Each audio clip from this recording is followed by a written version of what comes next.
return to session for City Council. Our next item on the agenda, Leanne, you're here this evening to give us an update on dispatch. Thank you for being patient with us. And we're glad that you're here. You're sort of new to the executive director role, so we wanted to get an update from the council about what's happening at dispatch, a little bit about you. You've been with us a long time, so I'll turn it over to you. Hi, thank you.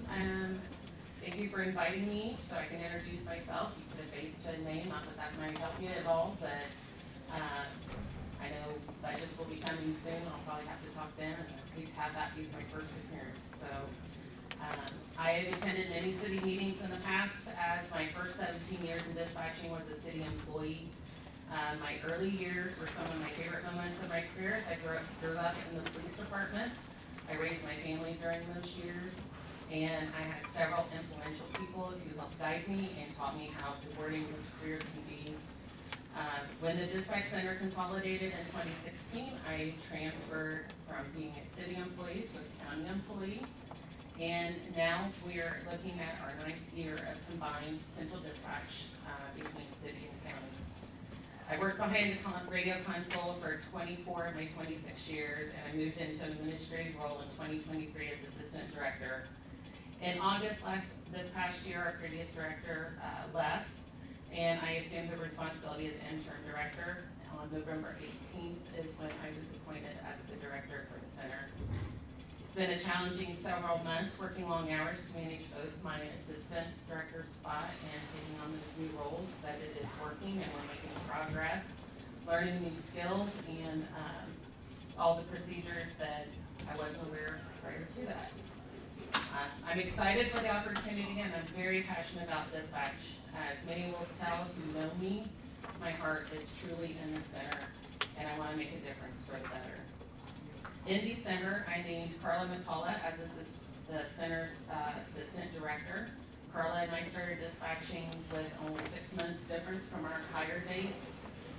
She too was 17 years at the sheriff's department, which then, as we consolidated, we become shift partners behind the radio console. We've seen and been through a lot of changes in our 26 years. We feel like we can make a positive impact for the center and our dispatchers. So last month, part of my time has been concentrating on getting Carla up to the roles as assistant director, taking on her new responsibilities so I could focus on my duties as well. Last year, Ritter Strategic Services has been involved in assisting the center in an SOP review, filling the director's position, but also they were tasked with providing an efficiency report from on our side as far as how dispatch is doing. The good news is we have some things to work on, but overall we are in a good place with nothing major that requires any immediate attention. Majority of their findings are things for us to improve on and excel in comparison to other dispatch centers. I received approval from the 911 Executive Board to continue this mentorship with Barry, the owner of the company, to help guide me in the future and any consultation as needed. In addition to working with Ritter, I have been digging into the vendor services, evaluating the billing, the maintenance agreements. Some of the things that we're currently working on is obvious, what I mentioned prior. We're doing a review and finalization of the SOPs. We're in that final process. I actually just had a meeting this morning going over that, and it looks like we've got maybe 15, 20 hours of scope of work still left to do on it. Working on staff and utilization analysis, which is a very in-depth statistic report, determining if we have adequate staff, do we need more, where we might need to position or shift schedules. And then we also are doing a hiring process. Last week, this week, we've done numerous interviews, and we're hoping to make a final decision on hopefully our two final full-time spots. Back in August, we were at 60% of being fully staffed. As of today, we're at 82%. So it's a big increase for us, and we're excited. We had a total of 3 dispatchers that decided to return when I took intern and as director, and they come back fully trained. That saved us a lot of time. We're making great strides with increasing our staff to reduce burnout in the workplace and also provide more work-life balance. It's very important to me that the dispatchers know their worth and that they are appreciated. We're a team, a family, and I've seen a big change in the morale of the center over the last several months. We'll be attending the Opportunity Expo for juniors and seniors with Greensburg North South Schools on Wednesday, February 26th. This will be our first year attending, and we're really excited to introduce ourselves to these young adults. Let them know as they're approaching graduation, if they have not made a decision to go on to further schooling, our position allows anyone with a graduation or who has graduated with no other schooling will train. We do in-house training and the great opportunity to become an emergency 911 telecommunicator. We're currently upgrading and adding additional backup emergency phones for 911 in case there's an outage or something that may take our PSAPs down. They're called MEVO backup phones. They will actually deliver any 911 call to this phone, and we can grab and go if we have to leave to go to an EOC for evacuation or anything like that, or if we have to leave equipment involved. We currently have 2 within the center, and then we have 1 in our emergency backup kit. With this project, we're going to get a total of 4 upgraded backup MEVO phones. It'll add no cost to our budget. And Digital has teamed up with the state 911 board and are providing that enhancement for us. Ritter will also be working with us and members of a committee formed by the executive 911 board to review our current interlocal agreement and adjust accordingly to meet our needs. This agreement has not been updated for years. It still has, in fact, it may be from the inception date, and Mayor, you're on that committee as well, so we look forward to getting that updated to really meet our needs for the current. Carla is currently working on an internal audit with warrants, working with clerk's office for verification and accuracy in our files. She's cross-checking these court documents in the IDAX and CIC systems, which are the systems that we use for law enforcement purposes. And as we wrap up, I'm also seeking upgrades to our actual 911 computer equipment and software. That has not been updated since March of 2017. As we all know, computers don't last near like what they used to, and so we're looking at about 8 years already that it's time to get those updated. I'm working closely with Josh and IT to make sure we're getting only the necessary upgrades that are needed for our system for us to maintain and upgrade the enhancements. I don't know if you guys have heard, but there's texting to 911. There's also the 3-word location identifiers to keep people from having to know latitude and longitude if you're not at a specific address. Future video capabilities where people can take videos and send them to the dispatcher and we can send them out to the field. So all of that along with maintenance of our system. We also have some smaller projects and work with IT, but I won't bore you anymore because I'm sure I'm way past my 3-minute. I forgot to start the timer. Yeah, but I do appreciate your time and thus inviting me here to talk about dispatch talk and discuss the strides we're making. It's important to me to build relationships with each other and the departments that we work with, and that will always be a priority for me. Do you guys have any questions? Nope. Thanks, Lee. That was easy. Yeah. Thanks for all the work that you and your team do behind the console to help our teams out in the field. It's an instrumental part. But Same here. We appreciate your support always, and I guess I'll see you in a few months. yeah, perfect. All right. Thanks Thank again. Okay, Zach, ordinance 25-04 is the Randall St alley vacation that we have a public hearing on. Council, are there any questions for Zach? Zach, do you know the location of where we're planning to cut that road through from Wilder over? I do not have exact location of that road at this time. They reached out to us a couple months ago, just kind of with their complete plan, and I told them this would be a good spot to start that plan. The homeowner right adjacent to where this alley's gonna cuts through now, are they thumbs up, thumbs down? I've not heard from any homeowners. They own that Tonight. property.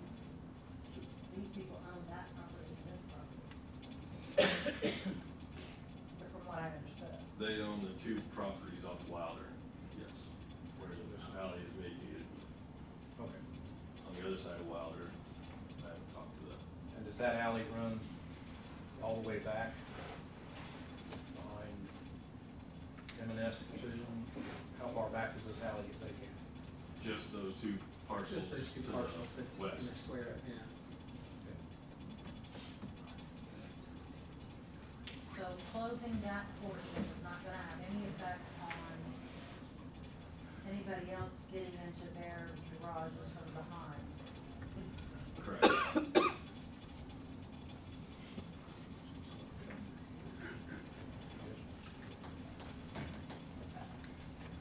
Can I ask you to go over here for just a minute, look at this picture? What's on out there? It's not coming through right here. These houses, we get that one, this is your garage. And then this will have to-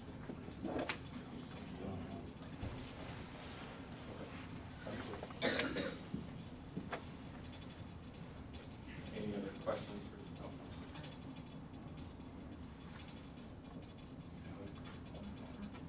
Okay. I'll make a motion to pass 2025-04. Motion's been made by Jamie, second by Kevin. All those in favor, signify by saying aye. Aye. Those opposed? Make a motion to suspend the rules on 2025-04. Second. Motion's made to suspend the rules by Jamie, second by Kevin. All those in favor, signify by saying aye. Aye. Those opposed? I make a motion to pass ordinance 2025-04.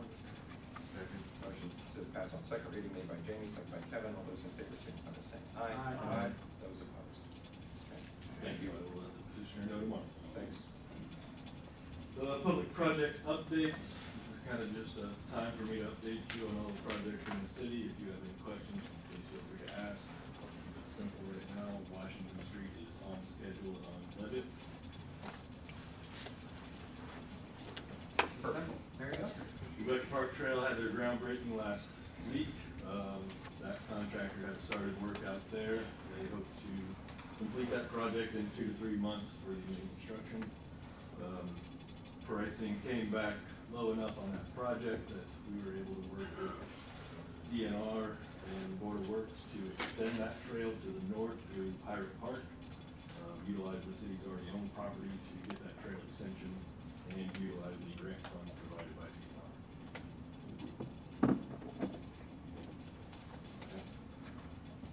Any other questions for Zach? You have any projects in mind coming up for this spring? Got a lot of projects in mind coming up this spring. CCMG 2025-1 was recently submitted, which includes North Michigan in front of Honda, East Freeland Road there from State Road 3 to North Montgomery, East and West Commerce Drive, which is off of Bear Shell Lane, West Davis Street between Park Road and South Broadway, and then Kessler Boulevard has a pipe that is in dire need of replacement, and that needs to be a replacement also. So those streets will all get, at minimum, a mill and re-asphalt surface, along with some drainage upgrades and then complete rideability improvements. Is there a timeline on that? We hope to have funding award in March. We will expedite the bid process to try to get bids under contract before the 2025-2 CCMG proposals are due. That way, if we have extra funds available through CCMG, we can try to get those captured this year.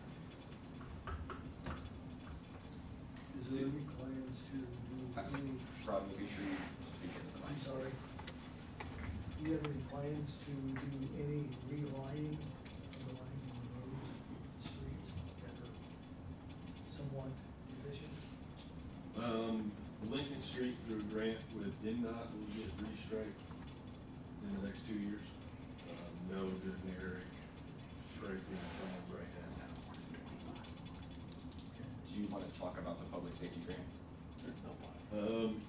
INDOT released a safety improvement grant last fall that the city applied for. It's a kind of no major environmental, so no major reconstruction of roads, no huge impacts to right of way or, like I said, environment. To trigger that, it's meant to be a fast-paced grant. It is supplied by the federal government. That was approved for the city for approximately $1.1 million. It is a 90-10 match by the city. That grant was proposed to basically update the city's 3 streetlights on Lincoln Street, new cabinets, new heads, new pedestrian audible crossings to where visually impaired people have the audible response when they go to cross Lincoln Street and side streets. Includes restriping all of Lincoln Street and the off streets coming into Lincoln Street. And then it puts preemption warning devices on 8 streetlights in the city, 3 have already which are going in through the fire department's funding. So this would include the rest of the streetlights in the city to give the preemption device not only to the rest of the streetlights for the fire department, but add the police vehicles to that grant, where they will have all the capability of preemption warning.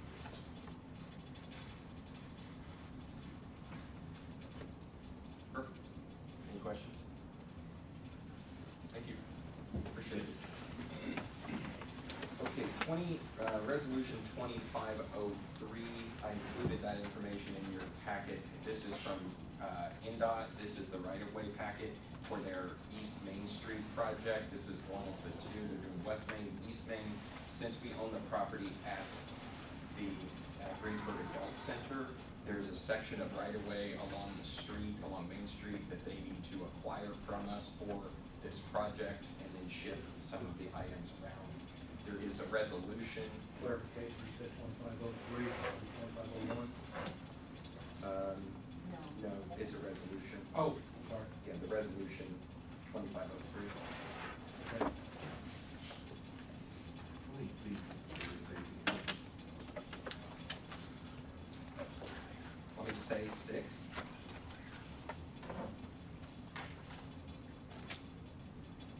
It's a total of 0.094 acres.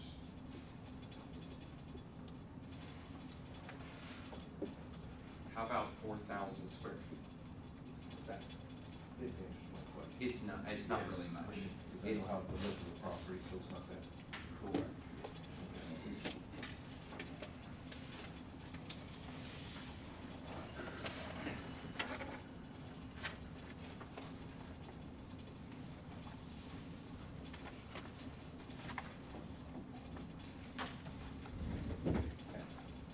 It's kind of probably, I mean, Zach, when we looked at it, was it 5 or 6 feet behind the sidewalk, Mark, you know? Yeah, for clarification, they don't have defined right of way, so part of it they've already had with the sidewalk and the grass strip between the sidewalk and the curb. But because they don't have that fee simple title, they're going back and buying that back, plus just a little bit behind the sidewalk. Thank you. I think it's, I mean, I think INDOT's work that they've been working with us on for 4 or 5 years on this project, I would encourage us to do it, support it. There are some items like the sign, the adult center sign, that they paid for, but we are being compensated to move it. So we will eventually, we'll receive those dollars from INDOT, we'll be responsible for taking them down, storing them, and in post-construction, putting them back. At some point in time, that will come through the Board of Works as an expense, but we're being compensated for that expense through this agreement. Just for in the future reference, when we say, well, why are we paying for that? We're being compensated for it because of the property. I'll make a motion to approve. Second. Motion's been made by Daryl, second by Mark, for 2503. All those in favor signify by saying aye. Aye. Those opposed? I believe, Amy, you had edited the resolution to just be on my signature with the council signing the resolution, right?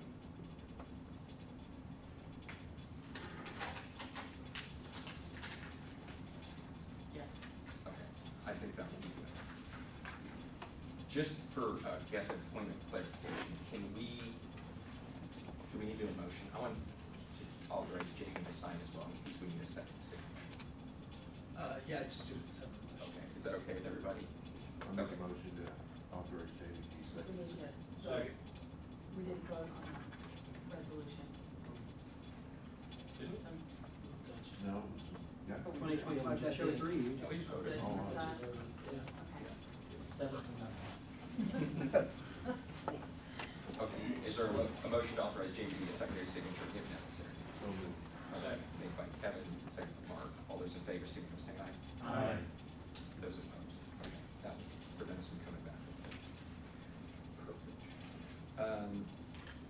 Resolution 2504 is in your packet as well. A little bit of an explanation behind this. Today, the Indiana General Assembly did make a pretty significant change to the proposed property tax impacts that would negatively impact local governments, so that is positive.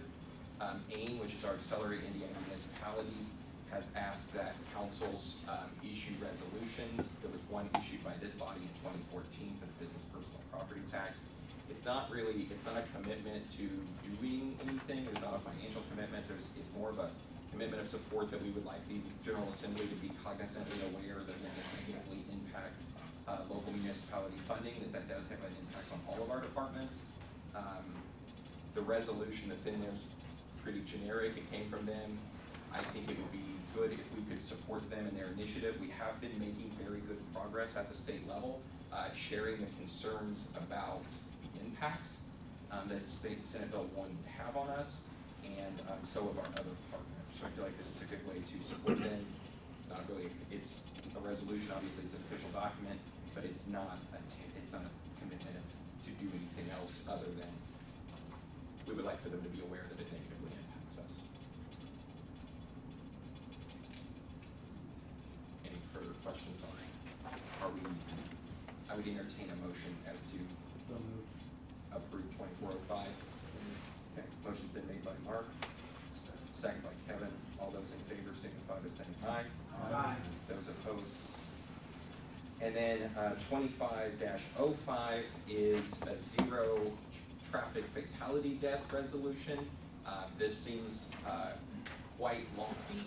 We are a part of a project compact, if you will, with Decatur County, Rush County, Rushville, Henry County, and Newcastle.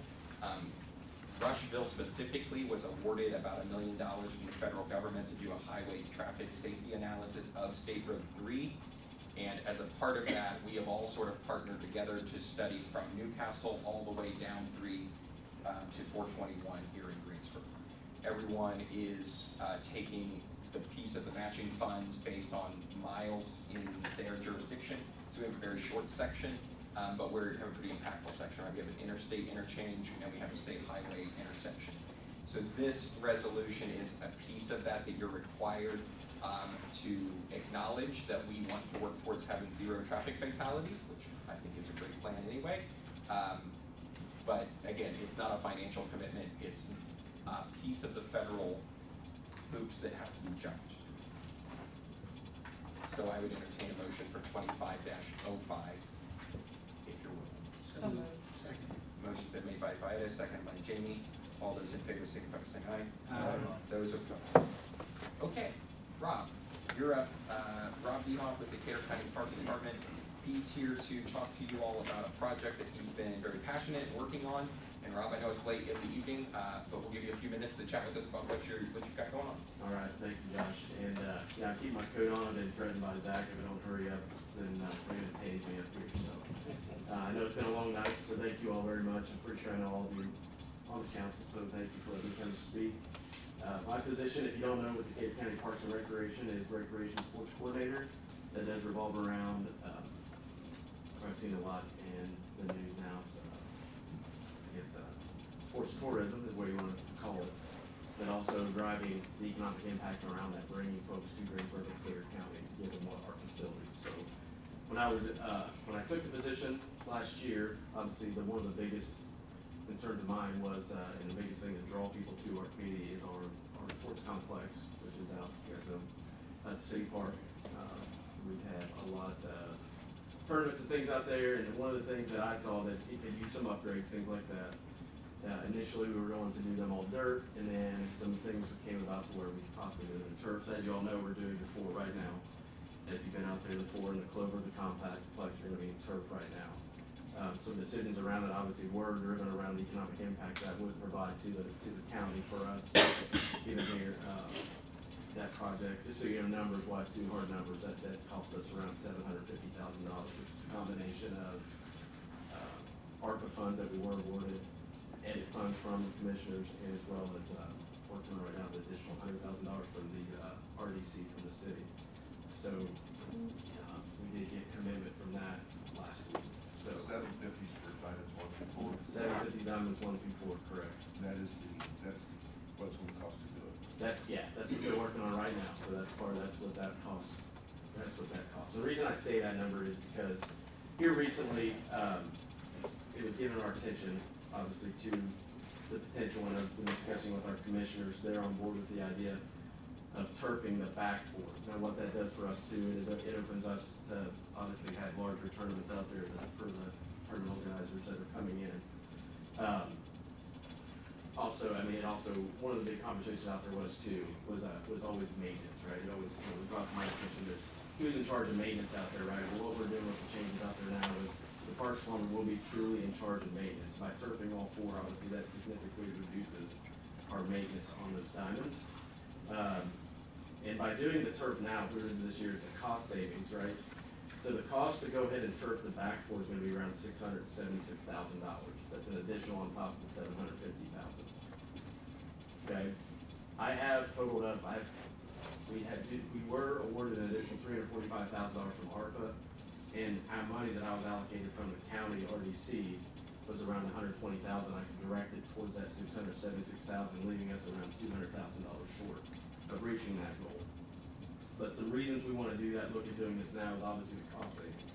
If you think about if they were to pull out and leave, come back next year, whatever, later on in the year, if we were able to do the work now, then we made the proposal by AstroTurf and by Sheedy Excavating, if they would stay there, continue to work, and be able to save us, I don't know, I would say easily over $100,000 better to do it now instead of down the road. So if you think about the $676,000, it would then come back and at least be 15% higher than what they're doing the current four now. Because those back four diamonds are spread out further, there's gonna be more tile, more groundwork, things like that to get that work done. So you don't have a firm number on what it would cost to do 5, 6, 7, and 8 if they came and did it at a later date?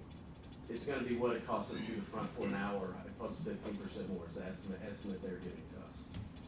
So add an additional 10, I would say 10 to 15% higher than what that 750 is.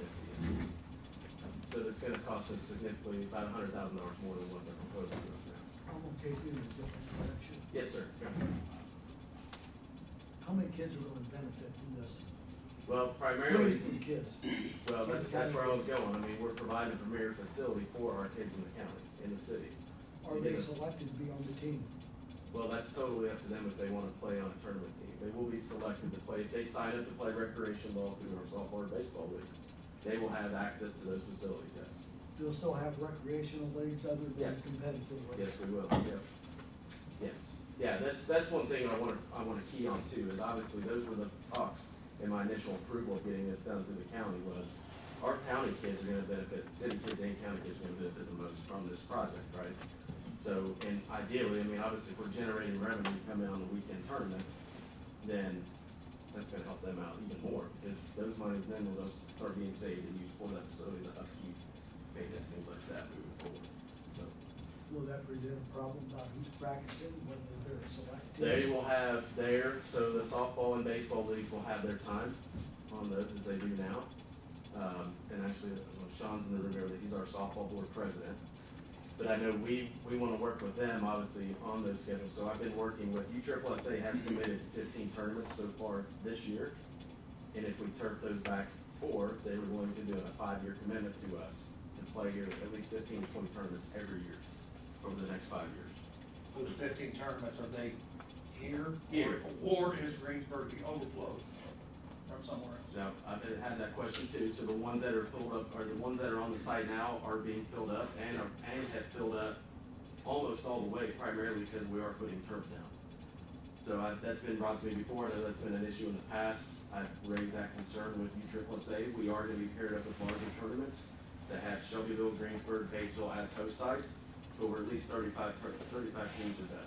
we're not an overflow, and say, if they're looking for somewhere to go like they have in the past, where we had to get diamonds ready, things like that I've heard. And You know, like, it is. what I've witnessed in the past, and this doesn't just include Greensburg, Mhm.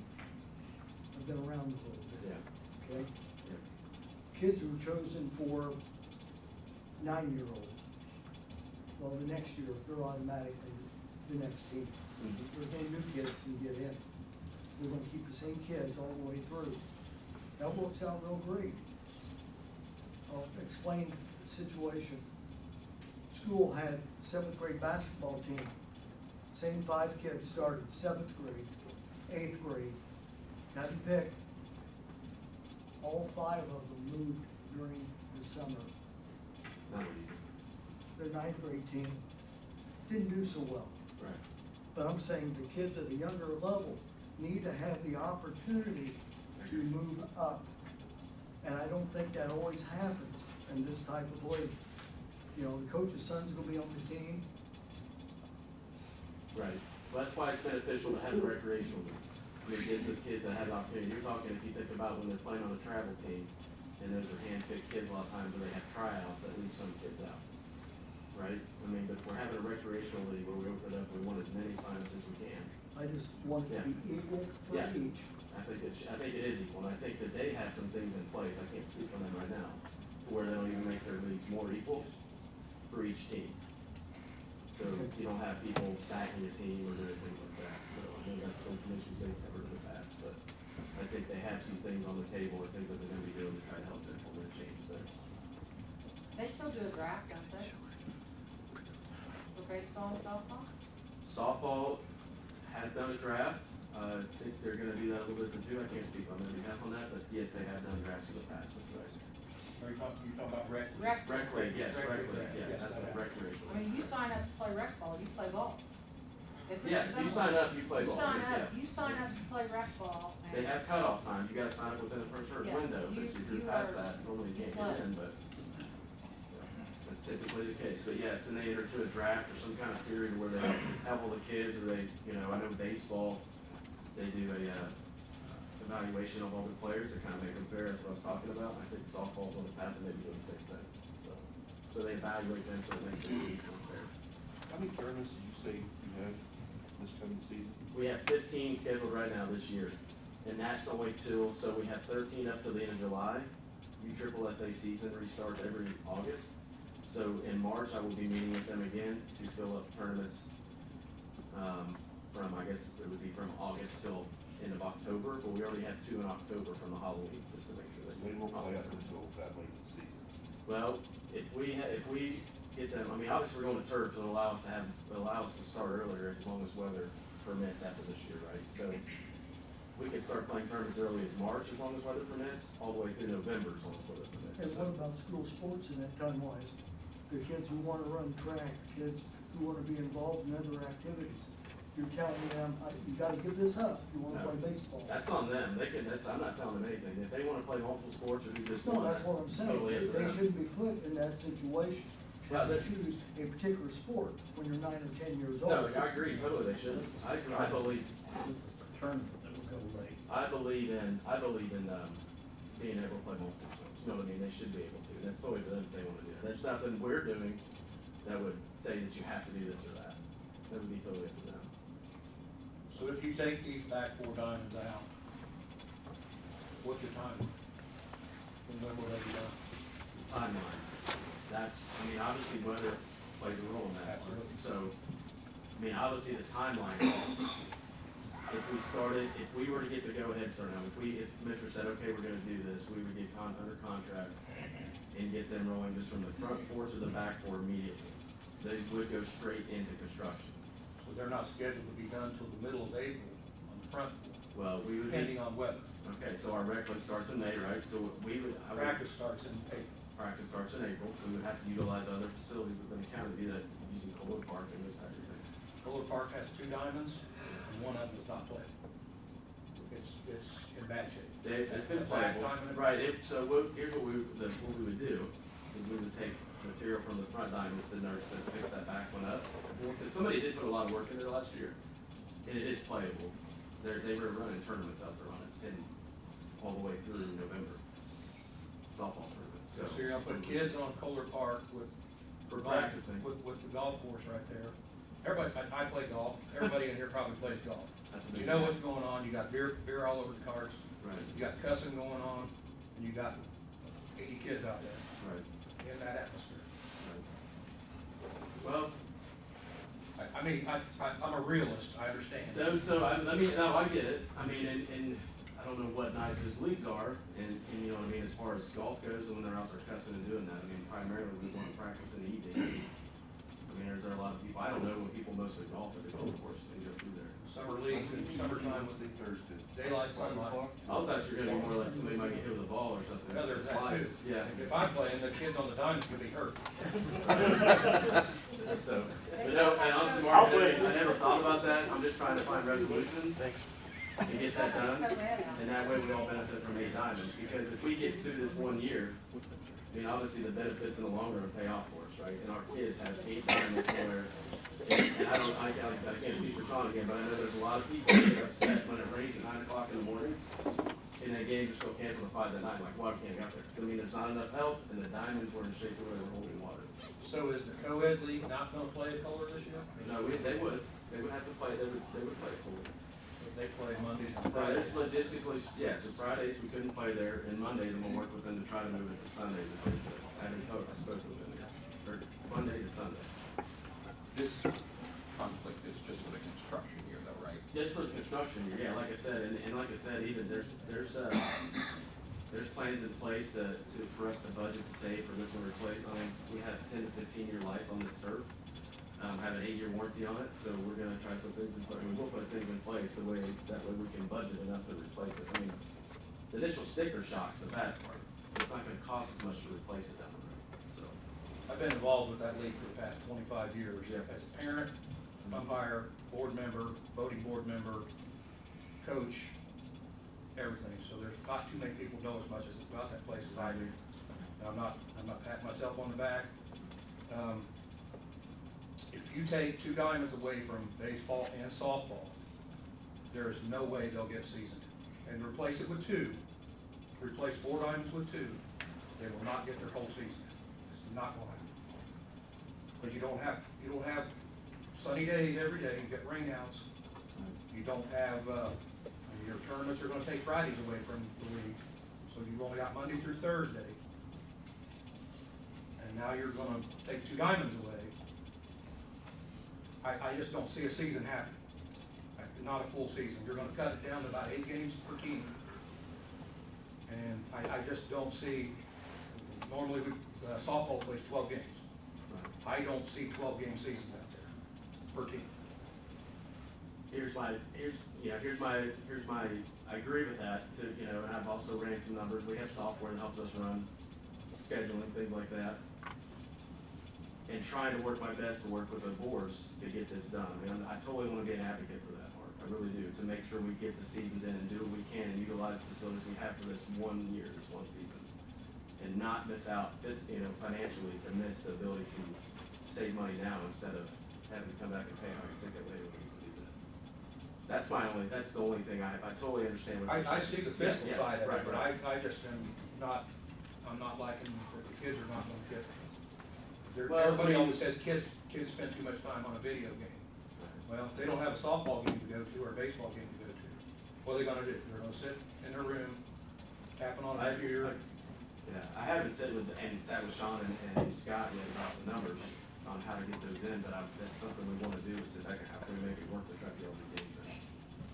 Cause I mean, you know, as I know, software, artificial intelligence, things like that can tell you you can, but until somebody like you has done it for 25 years, and Sean, I mean, can it really be done? I'm not taking one side or the other until we actually sit down and review that because of what we're looking at. We just started the tournament now, what's the entry rate? But you know, that's all ran by the terminal. We're not going What's the power cut? So we will charge, for this first year, we're charging $175 per diamonds per day. Right, that's what the county will get. And obviously we will, they charge per team coming in and they charge gate fee. So they keep the gate fee, they keep the team, we're collecting $175 per diamond. Nope, you're fine. 175. 3 days. So the only income from these tournaments, specifically for the complex, will be the entry fee or the diamond fee, and then the concession stand. Right. I've heard some numbers bandied around, so where's all this, how is this 750, plus 650, 5-year payback? How in the hell are you gonna pay back $1.5 million, $4 million on $175 a day diamond rental? Well, Plus the concessions. You don't cut the grass? Yes, you do, because they're not doing the outfields. The grass still has to be cut. Yeah. They're only doing the infields.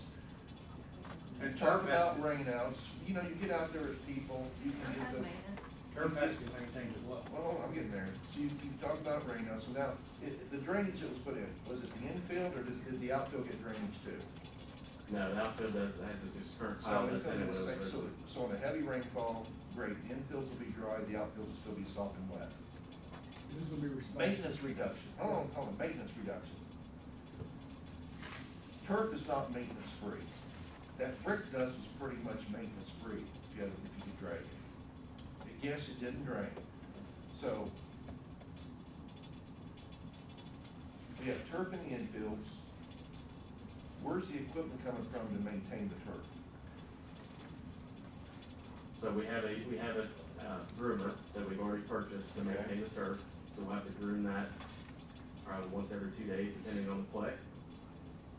Depending how much play is going on it, which would keep it going, that cost us a little under $5,000 to do that. And they also make what they call a litter cap that goes across it, and will vacuum it, and I have not purchased that yet, that's additional $5,000. But that repurposes the rubber that's in it, and also takes out all the impurities out of it. And I'll be first admit, I don't know crap about turf. Huh. But I don't know if that much playing on those diamonds, multiple games every day, if you're gonna get by with just grooming it a couple times a week. When they start sliding into second, third base, you're gonna get. There's maintenance that goes to it, there's training to it that I plan on But training. my next over there. question is, I've heard from various sources, turf gets really hot. Certain months, yes, it does get hot. So, Yeah. the school follows the state standard on the temperature of the turf, that once it gets over a certain temperature, which I'm still waiting to get that number, they don't practice on it, they don't play on it. Because it gets hot, extremely hot. Right. So, do you guys have similar principles that you follow, that you keep track of the heat, and once it gets so hot, you're done with it? Well, that would be totally up to the softball, the softball, baseball boards and their insurance, and what that temperature regulation is, and the recreational, the tournament organizers that are coming in. I don't know what that Well, I can temperature see is, the but I know what you're saying, well, yeah. Let's cut the Yeah. chase. The Yeah. tournament organizers won't care. They just want Oh, to they get as won't. many They teams play back in everywhere. there, Right. and get as much money Right. from those teams as they can. But it does affect the youth, the recreational Right. leagues. Yeah. And I don't know, I'm just don't being devil's advocate, I could see some potential evenings that it may be too hot for them to play on. Based upon what I've been That told would be by their other people judgment. who have dealt with Yeah, turf. that'd be their judgment too, as far as. Next question I have with the turf. Huh? Somebody gets cut and bleeds on it, somebody throws up on it, what's the process for sanitizing it? That's all part of what we'll be trained on, as far as saying how to re-sanitize it, things like that. Okay. I honestly don't know that, because I haven't trained on it yet. That's all part of what we get trained on, how that's supposed to be handled. What kind of revenues, I've heard what kind of revenue numbers are you thinking, are you forecasting from the concession stand? I should have shared this with everybody here, I didn't know how long I would have, but, when I initial proposal to the parks, or to, well, I guess the Parks Department and our commissioners, to get the first four approved, is if this is based off of 15 tournaments per year, and a net of 14, that means sales, that means after we pay. Oh, slow down, 15 tournaments? Yeah, $14,000 net per tournament. How many teams? On these 15 tournaments, are you basing? Oh, that was 35 team tournament. 15 tournaments, 35 teams. Pretty sure that, Kevin, that was what it was. Okay, and then you said. I don't have that paper You with said me. net of what? Number 50-team tournament, sorry, 50-team tournament. 50-team tournaments, you Yeah. said a net of how much 14,000 per tournament? on concessions, yes. That comes in about 210,000 net.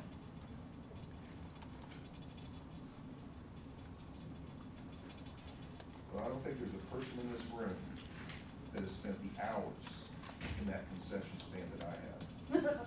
I have. I don't know. They have 7 plenty of years, air I was in conditioning. the concession stand every weekend and almost every night for 6 to 7 years. And even the weekends we had tournaments. And if you're still operating underneath the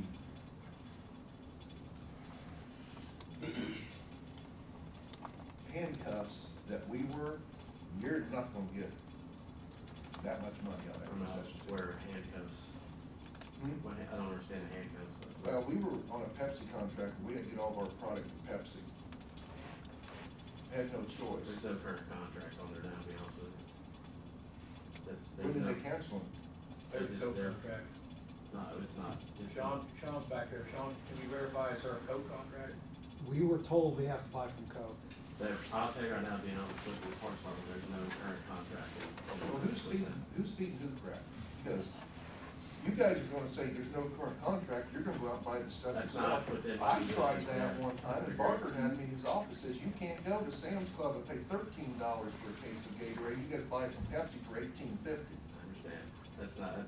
I understand those arguments.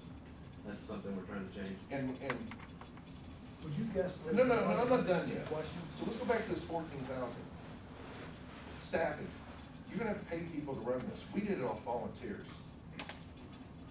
Yeah, we have budgeted to staff the facility for the tournaments. How many people?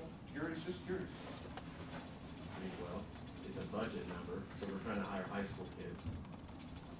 I don't know what that number will be yet. That's something Teresa and I still have to meet and discuss. 2 windows, 2 people feeding, 2 people at the windows, there's 4. 2 people stalking and making sure everything's ready to be picked up. You need like, probably We 6 have at least people. 4 to 6 to rotate on the weekend, yeah. Yeah, that was. But I just say, I can't comprehend the $14,000 net. Cause that's pure. that's your- I'm getting you're numbers from other 14 grand facilities. pure profit. Right, that's just numbers from other facilities that we compete with. Are they serving bottled drinks or are they serving fountain drinks? Cause there's a big difference in profit between a bottled drink and a fountain. Some do both, it depends, like it depends where you go, they do fountain or they do bottle.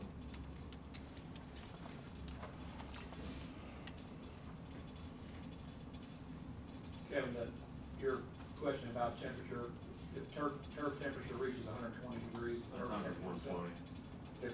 They recommend getting off the turf. Anything that gets above 80 degrees, you're supposed to exercise caution. Okay, thank you. And it'll get there in the middle of the summer, in the heat of the summer, it'll get there. Can I go? Yeah. I understand that, you know, you're gonna save money by, doing this all at once, because you have the moving of equipment, it's expensive to move equipment in and out. And you're gonna save, we did that with the complex, we'll save money that way.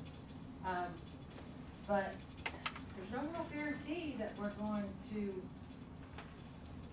you know, recoup that money back.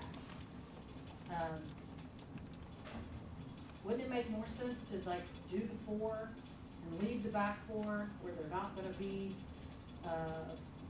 you know, you're not gonna be short of fields for the season? And then kind of prove to yourself, prove to everyone that it's gonna work. You know, I'm a huge advocate for the sports complex. I've said for years that they could be doing so much more with it, but there's no guarantee. There's no real guarantee. And the complex has some issues itself. You know, the concession stand's not set up correctly. There's a lack of restrooms. And wouldn't $600,000 be better used towards bathroom facilities? Because I'm gonna guarantee you this, you bring a big tournament in there, and they don't have a place to go to the bathroom, they're not coming back. That's already been part of That's a promise. I already have the money allocated, approved, and going through the process to build a new concession and bathroom facility. So that's been thought of. between Diamonds, 3 and 7. By that. There was there's shelters out there. There's water and, Shelter in the back like, behind back the there tree. already. You're gonna add it on to the shelter that's already there. It'll connect to that shelter to give That them a grass place. area between 5 and, as you walk around. And what year is that? Or when are you planning to do that? As soon as I can get an architect to do the plan, so it's in the works. So it's not gonna be until at least next season? Well, I have commitment from some of the guys said they can have it, done fairly quickly, you know what I mean? But we would probably in the middle of the season, so we'll have to get portalets and things like that after it's complete. So that's gonna be a restroom and concession stand? It will, 5 stalls apiece on both sides, for men and women. So now when you sell concessions, you got 2 concession stands you gotta pay for it now. Yes, correct. Yep. And you're not gonna sell any more products. Convenience. So what's the request? Well, I was just coming tonight, Daryl, to see if there was any interest on additional partnership with us to get the back for turf. That was just what I was coming for, to see if there's any interest or any type of partnership. I mean, I'm looking at other avenues to help fund that piece as well. But to see if the city council had any interest or any, if they wanted to. Has ORBC or U-Trip, either one offered any money? They